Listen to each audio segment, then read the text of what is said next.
요즘은 청년들이 취업하기 참 어려운 시대를 보내고 있습니다. 취업하기가 워낙 어려우니까요. 기업에서 도대체 어떤 사람을 찾고 있나 관심을 가지고 있고 그런 자격, 조건을 갖추기 위해서 참 많이 노력하고 있습니다. 그래서 회사가 꼭 필요로 하는 그런 인재상이 바로 납니다라고 하는 걸 어필하기 위해서 최선을 다하고 있는 그런 모습들을 우리가 보게 되지요. 2023년에 대한상공회의소에서 우리나라 100대 기업을 대상으로 해서 어떤 인재들을 찾고 있는가라고 하는 것을 조사한 결과를 발표한 적이 있습니다. 우리나라의 대표적인 기업들은 어떤 인재들을 선호하고 있을까요? 자, 그림을 한번 보여주시죠. 2023년에 우리나라 기업들이 찾고 있는 3대 인재상에 대해서 발표를 했는데요. 첫 번째가 책임 의식입니다. 두 번째는 도전 정신이었고요. 세 번째는 소통과 협력이었습니다. 100대 기업 중에 무려 67개사가 우리는 책임 의식이 강한 직원들을 선호한다. 그렇게 이야기를 했다는 거예요. 우리의 생각과는 좀 다소 다르다, 의외다 이렇게 생각이 될 수 있습니다. 5년 전과 한번 비교를 해 보시면 책임 의식이 5위에서 1위로 올라섰어요. 반면에요. 전문성은 2위에서 6위로 내려앉았습니다. 그리고 재미있는 것은 이 사회공헌이라고 하는 요인이 최초로 10위권 안에 들어오게 됐다라고 하는 것이죠. 그러니까 예전에는 우리가 능력, 전문성 이런 것들을 인재상으로 많이 생각했는데 요즘은 책임, 협력, 사회공헌 이런 인간성 본연의 자질을 잘 가지고 있는 사람들을 인재로 선호하고 있구나라고 하는 것을 우리가 알게 됩니다. 여러분 지금 우리 사회는 심각한 두 가지의 문제를 경험하고 있어요. 하나는 뭐냐면 우리가 일하고 싶은데 일할 곳이 없어서 힘겨워하고 있다는 것입니다. 대부분 기업에서는 50대가 되면 퇴직을 하게 되죠. 그런데 이미 우리 기대 수명은 80대 후반까지 연장이 돼 있습니다.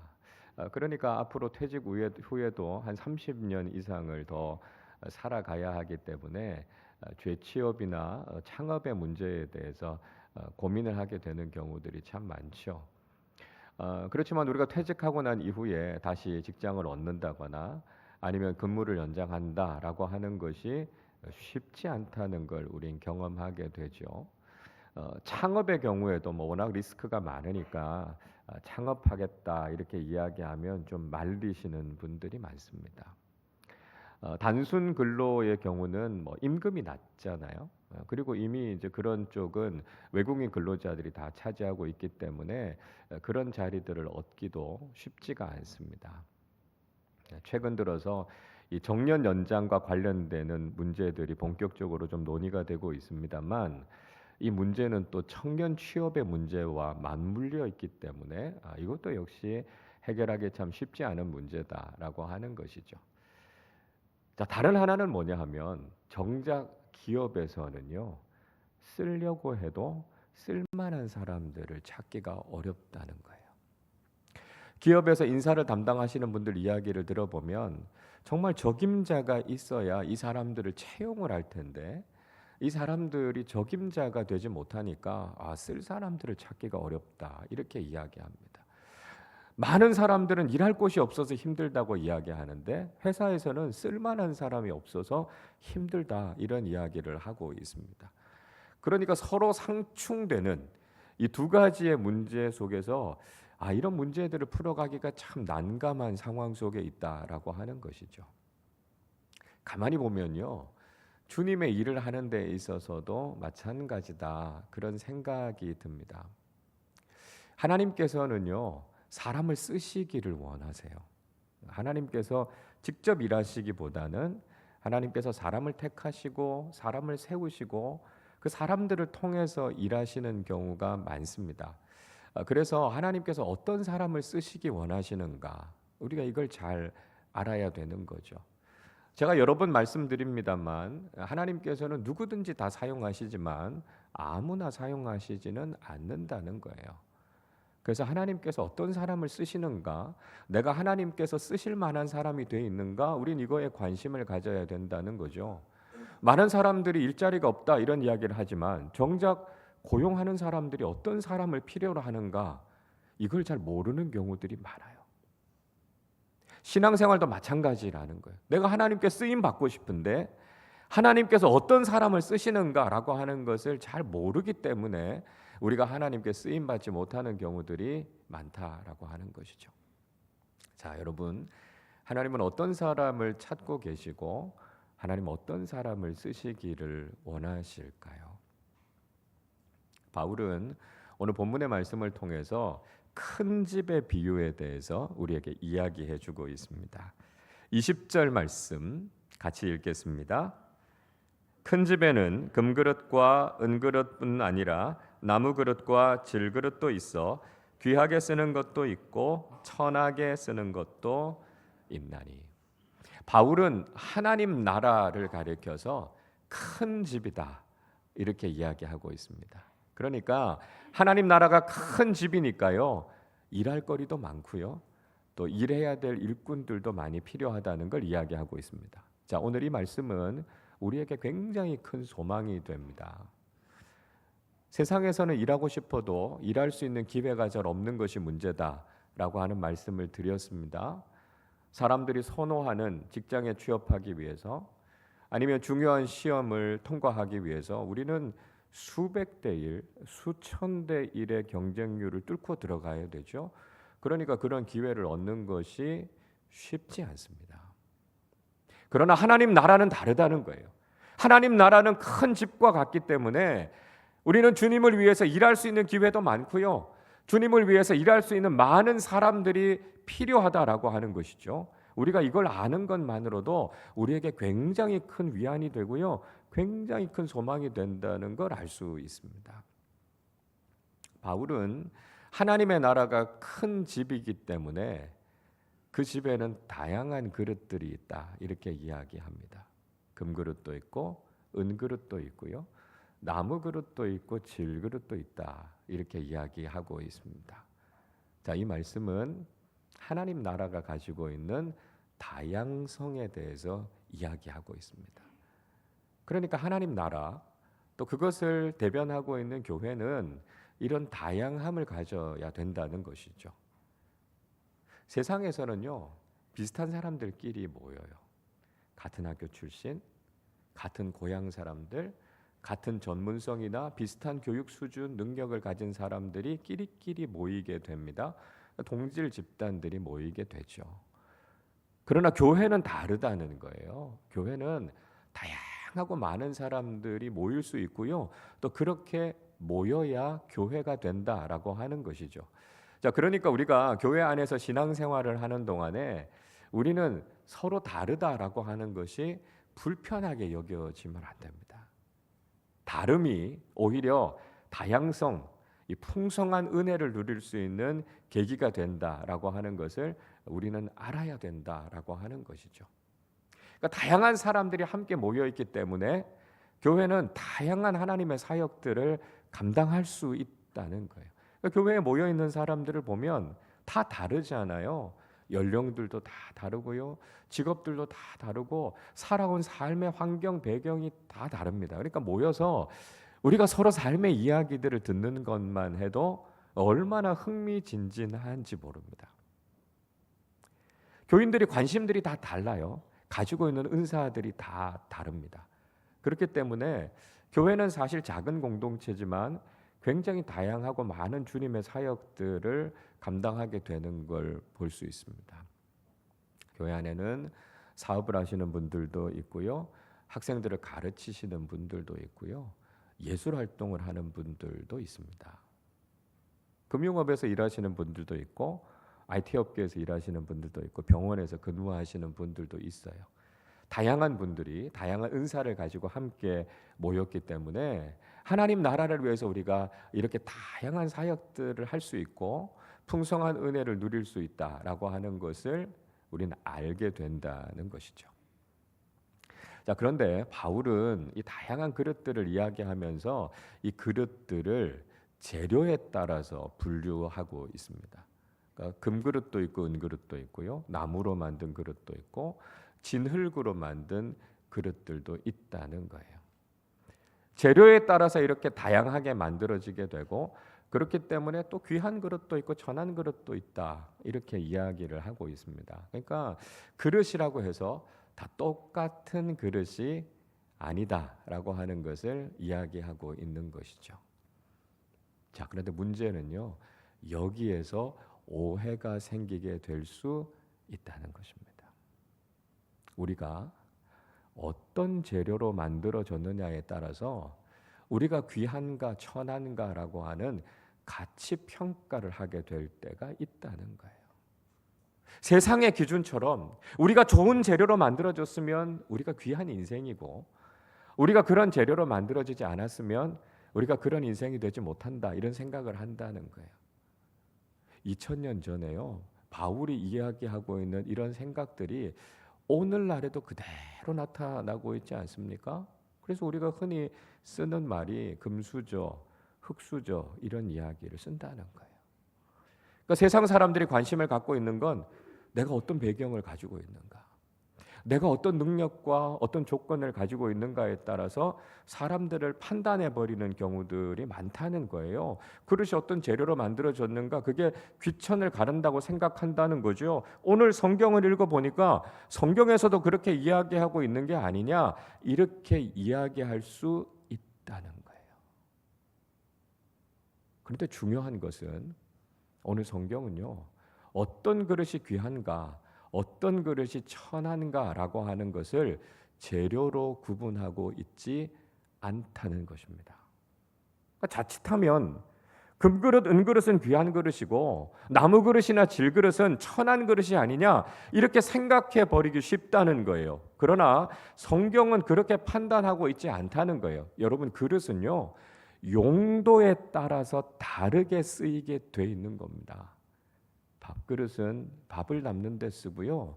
국그릇은 국을 담는 데 쓰죠. 항아리는 장을 담글 때 쓰고요.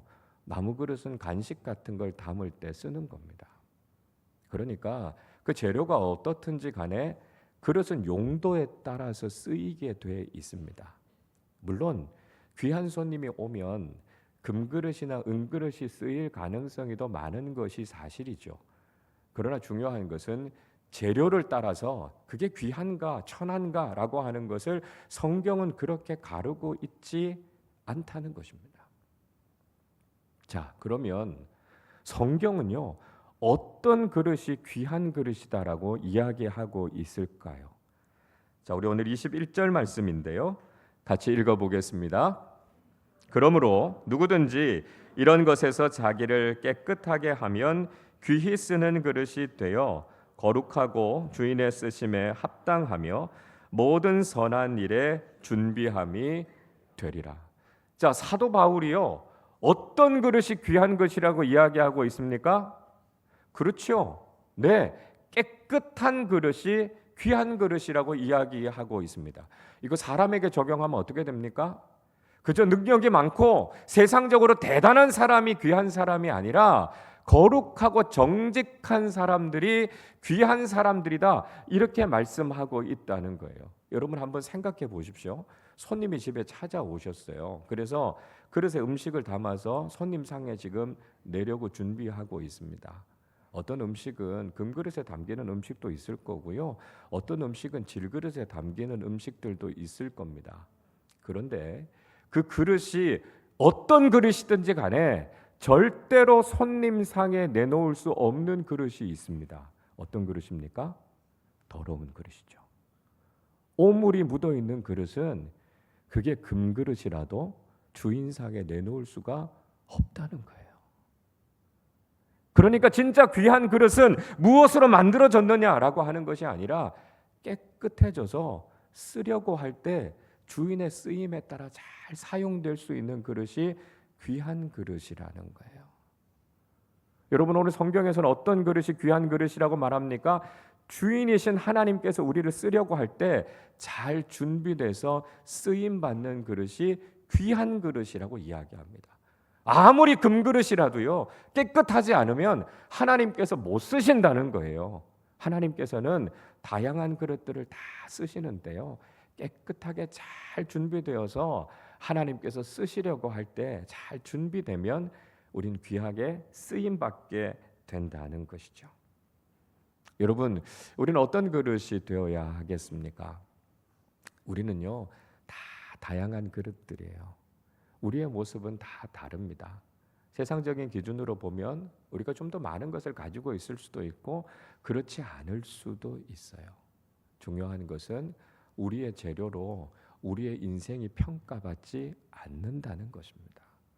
하나님께서는요, 다양한 그릇들을 다 사용하시고요, 하나님의 뜻과 계획에 따라서 다 쓰신다는 거예요. 그러나 하나님께서 절대로 쓰지 못하시는 그릇이 있다는 거죠. 그건 더러운 그릇입니다. 우리가 하나님 앞에 정직하지 않으면, 우리가 하나님 앞에서 거룩하지 않으면, 우리가 하나님 앞에서 깨끗하게 준비되지 않으면 하나님께서는 절대로 쓰실 수 없다는 거예요. 우리가 세상적으로 대단하고 많은 것을 가지고 있기 때문에 귀한 그릇이 되는 것이 아니라 거룩하신 하나님께서 우리를 사용하시기에 합당하게 우리가 잘 준비되면 우리가 하나님 앞에 귀하게 쓰임 받을 수 있다는 것을 기억하시고 깨끗하고 거룩한 그릇으로 준비되는 인생이 되실 수 있기를 바랍니다. 자, 우리는 참 중요한 사실을 깨닫게 됐어요. 여러 가지 재료로 만들어진 그릇들이 있고 하나님이 다 쓰시기 원하는데 우리가 거룩한 그릇, 깨끗한 그릇이 되어야 쓰임 받을 수 있다고 성경은 말씀하고 있습니다. 자, 여러분, 그러면 우리가 어떻게 하면 거룩한 삶을 살아갈 수 있을까요? 바울은 우리가 거룩한 삶을 살 수 있는 비결에 대해서 오늘 본문에서 몇 가지를 말씀하고 있습니다. 자, 먼저는요, 세상의 욕심을 피하는 것입니다. 22절 상반절의 말씀을 보십시오. 또한 너는 청년의 정욕을 피하고, 이렇게 말씀하고 있습니다. 바울이 디모데에게 청년들이 빠지기 쉬운 육체적인 정욕을 피할 것을 이야기하고 있습니다. 아무래도 젊은 사람들이 이런 육체적인 욕망에 빠지게 되기가 쉬운 거죠. 그래서 이런 정욕을 이기는 첫 번째 길은요, 피하는 거예요. 도망가는 겁니다. 제가 간혹 청년들에게 이런 이야기를 합니다. 남녀가 단 둘만 있는 공간에서, 그것도 밤에요, 둘이 정욕에 빠지지 않도록 두 손을 꼭 붙잡고 기도하는 것은 가장 위험하고 어리석은 일이다, 그런 이야기를 합니다.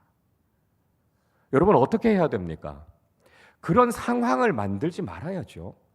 그런 상황을 피해야 되고요, 일찍 집에 들어가서 아예 그런 유혹이 될 만한 상황을 만들지 않는 것이 가장 중요하다라고 하는 것입니다. 정욕은 단순하게 성적인 유혹만을 이야기하는 게 아니에요. 포괄적으로 이야기하면 모든 욕심을 다 이야기하는 겁니다. 사람들마다 자기 자신이 쉽게 걸려서 넘어지는 욕심의 문제가 있어요. 어떤 분들은 돈의 욕심에 잘 넘어가고요, 어떤 분들은 성적인 유혹에 잘 넘어가고, 어떤 분들은 권력욕과 명예욕에 약한 분들이 있습니다. 근데 마귀는요, 우리가 어떤 유혹에 잘 넘어가는지를 너무 잘 안다는 거예요. 그러니까 그걸 가지고 우리를 유혹한다는 것을 알아야 되죠.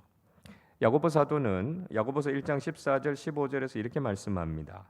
오직 각 사람이 시험을 받는 것은 자기 욕심에 끌려 미혹됨이니 욕심이 잉태한즉 죄를 낳고 죄가 장성한즉 사망을 낳느니라 말씀합니다. 우리가 왜 시험에 드느냐 하면 우리에게 욕심이 있기 때문이라는 거예요. 그래서 욕심의 문제를 절제하지 않으면 우리가 시험에 빠지기 쉽다는 거죠. 그리고 그 욕심은 자라면 죄가 되고 그 죄 때문에 우리의 인생이 망가지는 것들을 경험하게 된다는 거죠. 그래서 우리가 이 욕심의 문제, 이 정욕의 문제를 우리가 잘 해결해야 하고, 무엇보다 그런 상황을 피하는 것이 거룩함을 지키는 데 있어서 굉장히 중요하다는 것을 알아야 한다는 것입니다. 둘째로요. 믿음의 공동체와 함께 해야 합니다. 22절 하반절을 보세요. 주를 깨끗한 마음으로 부르는 자들과 함께 의와 믿음과 사랑과 화평을 따르라. 이렇게 말씀하고 있습니다. 자, 욕심과 정욕을 이기는 첫 번째 방법은 피하는 것이지만 그거 가지고 모든 문제가 다 해결되지 않습니다. 왜냐하면 욕심과 유혹은요, 끈질기게 따라오거든요. 그래서 정말 추적자처럼 포기를 잘 몰라요. 그렇기 때문에 보다 더 적극적으로 이 문제를 해결할 수 있는 방법은 뭐냐 하면 우리가 믿음의 공동체 안에 들어가는 것입니다. 그래서 믿음의 공동체 안에서 함께 신앙생활을 하는 것이 참 중요하다라고 하는 거죠. 우리가 신앙생활을 하다 보면 아무래도 믿음의 사람들과 같이 모이는 시간들이 더 많아지게 됩니다. 그러다 보면 죄 지을 시간이 없어요. 타락할 가능성이 별로 없습니다. 그래서 우리가 믿음을 잘 지키게 되는 거죠. 우리가 신앙생활을 하고 있는데도 안 믿는 사람들과 함께 지내는 게 너무 좋고 믿지 않는 사람들과 교제하는 시간이 점점 많아진다면 우리 신앙에 문제가 있는 겁니다. 물론 믿지 않는 사람들과의 관계를 끊으면 안 되죠. 우리가 그분들에게도 선한 영향력을 미쳐야 되고 그분들에게도 복음을 전할 수 있는 기회를 가져야 되기 때문에 우리가 관계를 잘 맺어가야 합니다. 그러나 우리는 보다 적극적으로 믿음의 공동체에 함께 참여하는 사람들이 되어야 된다는 거죠. 그래서 믿음의 공동체 안에서 말씀과 기도 생활을 열심히 해야 하고요. 영적인 교제를 더 깊이 해야 된다는 것입니다. 그래서 우리가 작은 교회에 소속이 돼야 되고요. 자치단체에 함께 참여해야 되고요. 믿음의 공동체 안에서 함께 신앙을 지키는 것, 이게 정말 중요하다라고 하는 거예요. 여러분, 믿음의 공동체는요, 악한 세상 속에서 우리를 지켜주는 좋은 방패가 됩니다. 우리가 그리스도 안에 있으면, 우리가 믿음의 공동체 안에 있으면 우리 영혼은 안전하다는 거예요. 그래서 우리가 믿음의 공동체 안에서 함께 신앙생활을 하면서 우리의 거룩함을 잘 지키는 사람들이 되어야 한다는 것입니다. 셋째로요, 다툼을 피하고 화평을 이루어야 합니다. 23절 말씀 같이 읽겠습니다. 어리석고 무식한 변론을 버리라. 이에서 다툼이 나는 줄 알미라. 바울이 디모데에게 쓸데없는 논쟁이나 다툼을 피하라, 그렇게 이야기하고 있습니다. 바울 당시에는 철학적인 논쟁들이 굉장히 성행했던 시대였습니다. 그러니까 모이면 철학적인 주제들을 가지고 막 토론하고 논쟁하는 일들이 많았고요. 자신들이 가지고 있는 이 학문적인 우월함, 이런 것들을 자랑하는 사람들이 굉장히 많았다는 거예요. 물론 우리가 참된 지혜를 얻고 진리에 이르기 위해서 대화하고 토론하는 것 필요하죠. 그러나 쓸데없이 말싸움을 하고 논쟁을 하는 것에 휩쓸리면 안 된다는 겁니다. 특히 당시에는 궤변론자들이 있었어요. 그러니까 이 사람들은 그냥 말싸움하고 다투고 분쟁을 일으키고 그냥 그런 데 관심이 있었던 사람들입니다. 오늘날 우리가 살아가는 사회에도 다툼과 갈등들이 점점 많아지는 걸 볼 수 있어요. 그러니까 언론 같은 데서 가끔 뭐 정치 토론을 한다거나 아니면 후보자들 토론회를 하는 걸 보면 좀 서로에게 좀 심기가 불편한 말들을 해서 서로를 긁죠. 그래서 자꾸 다툼을 일으키고 그러다가 말실수를 하면 그걸 꼬투리로 잡아서 자신에게 유리하게 막 공격하는 모습들을 보게 됩니다. 우리 사회가 점점 이 갈등과 다툼이 심각해져 가고 있다는 거죠. 안타까운 것은 교회 공동체 안에서도 이런 갈등들이 점점 심해지고 있습니다.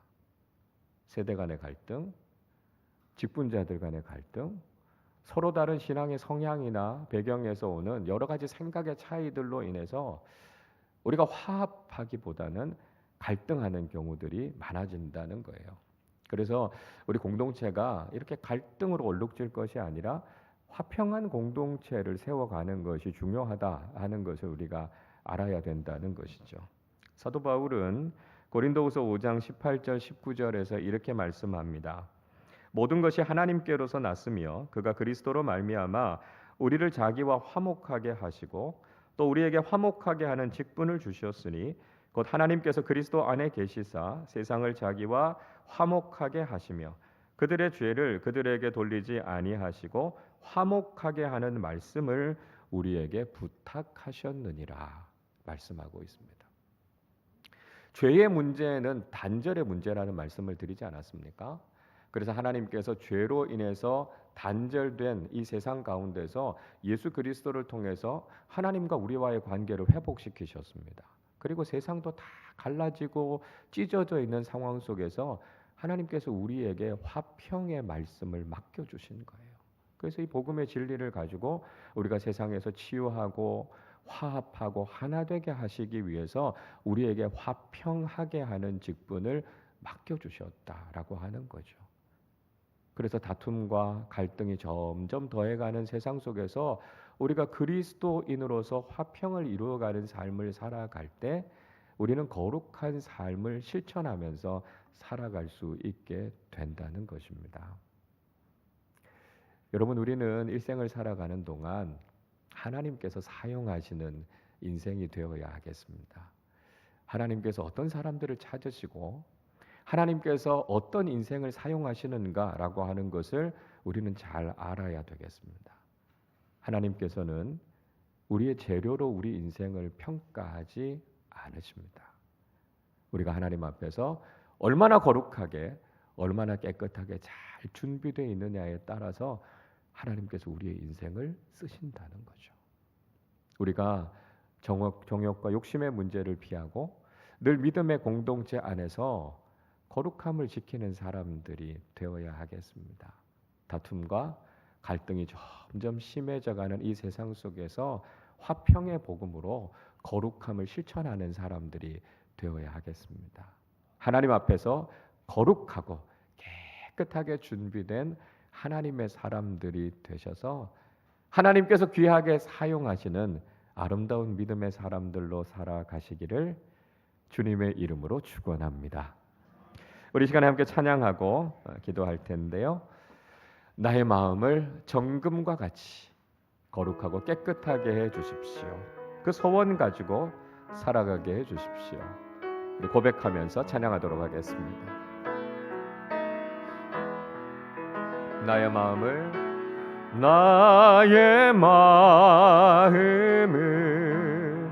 정금과 같이 정결케 하소서. 나의 마음을 정금과 같이 하소서. 내 영혼에 한 소망이 있으니 주님과 같이 거룩하게 하소서. 나의 삶을 드리니 거룩하게 하소서. 주님 나를 받으소서.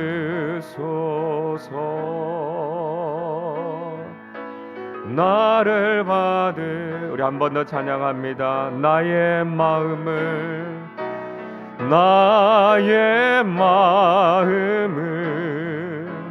정금과 같이 정결케 하소서. 나의 마음을 정금과 같이 하소서. 내 영혼에 한 소망이 있으니 주님과 같이 거룩하게 하소서. 나의 삶을 드리니 거룩하게 하소서. 주님 나를 받으소서. 나를 받으소서. 우리 말씀을 생각하면서 함께 기도하겠습니다. 여러분, 우리는 하나님께서 쓰시는 인생이 되어야 하겠습니다. 하나님께서는 누구든지 쓰시지만 아무나 쓰시지는 않으십니다. 우리는 하나님께서 어떤 사람들을 쓰시는지를 올바로 깨달아 알아야 합니다. 우리가 어떤 재료로 만들어졌는가, 그게 하나님께서 쓰시는 기준이 아니고요. 하나님께서 쓰시려고 할 때 거룩하고 깨끗하고 정직하게 준비된 사람들이 하나님의 목적에 따라서 귀하게 쓰임 받는다는 것을 기억하시고 우리가 깨끗한 그릇으로 쓰임 받게 해주십시오. 기도하겠습니다. 우리가 욕심을 피하고 믿음의 공동체와 늘 함께하면서 다툼이 아니라 화평을 이루어가는 믿음의 사람들이 되어서 거룩한 하나님의 그릇으로 쓰임 받는 사람들 되게 하여 주시옵소서. 우리 함께 합심으로 기도하겠습니다. 하나님 아버지, 귀한 말씀을 통해 하나님께서 우리 인생을 사용하기 원하심을 깨닫게 해주셔서 감사합니다. 하나님께서 어떤 사람들을 부르시는지, 어떤 인생을 사용하시는지를 다시 한번 깊이 깨달아 알게 하여 주시옵소서. 하나님 아버지, 우리가 세상적인 능력이나 조건에 따라 쓰임받는 것이 아니라 하나님 앞에서 정직하고 거룩하고 깨끗하게 준비된 사람들이 되어서 하나님의 목적에 따라, 하나님의 계획에 따라 쓰시고자 할 때 주님, 제가 여기 있습니다, 저를 사용하여 주시옵소서. 주님의 뜻에 따라, 목적에 따라 거룩하게 쓰임받는 사람들 되게 하여 주옵소서. 욕심을 피하게 하여 주시고 믿음의 공동체와 함께 우리의 믿음을 지키며 살아가게 하여 주시옵소서. 하나님 아버지, 다툼과 갈등이 점점 더해져가는 이 세상 속에서 복음 안에서 화평을 이루어가는 믿음의 사람들이 되게 하여 주셔서 하나님께서 거룩하게 사용하시는 믿음의 사람들로 쓰임받게 하여 주옵소서. 하나님 아버지, 특별히 우리 아름다운 교회가 하나님께서 쓰시고자 할 때 이 세상 속에 갈등과 다툼을 잠재우고 하나님의 뜻에 따라 거룩하게 쓰임받게 하여 주셔서 하나님 나라의 일꾼으로 하나님의 영광을 위해 귀하게 쓰임받는 믿음의 공동체로 서게 하여 주시옵소서. 하나님 아버지, 우리를 하나님의 자녀로 삼아주시고 하나님 나라 백성 되게 하여 주셔서 하나님 나라를 위해서 일하는데 귀하게 쓰임받게 하심을 감사합니다. 하나님, 그러나 때로 우리가 하나님께서 어떤 인생을 사용하시는지, 우리가 어떻게 준비되어야 하는지를 잘 알지 못해서 쓰임받지 못했음을 긍휼히 여겨 주시옵소서. 하나님의 나라는 큰 집이고 하나님께서 우리 모두를 쓰시기 원하신다는 것을 깨달아 알고 잘 준비된 주님의 일꾼들이 되게 하여 주옵소서. 우리가 어떤 재료로 만들어졌는가가 중요한 것이 아니라 우리가 깨끗한 그릇들이 되어서 하나님의 뜻과 목적에 따라 귀하게 쓰임받는 귀한 인생들로 살게 하여 주옵소서. 욕심을 피하게 하시고 믿음의 공동체 안에서 적극적으로 신앙생활하게 하시며 다툼과 갈등이 점점 더해가는 이 세상 속에서 화평하게 하는 주님의 말씀으로 이 세상을 아름답게 가꾸어가는 주님의 귀한 일꾼들로 살아가게 하여 주시옵소서. 감사드리며 우리 주님 예수 그리스도의 이름으로 기도하옵나이다. 아멘.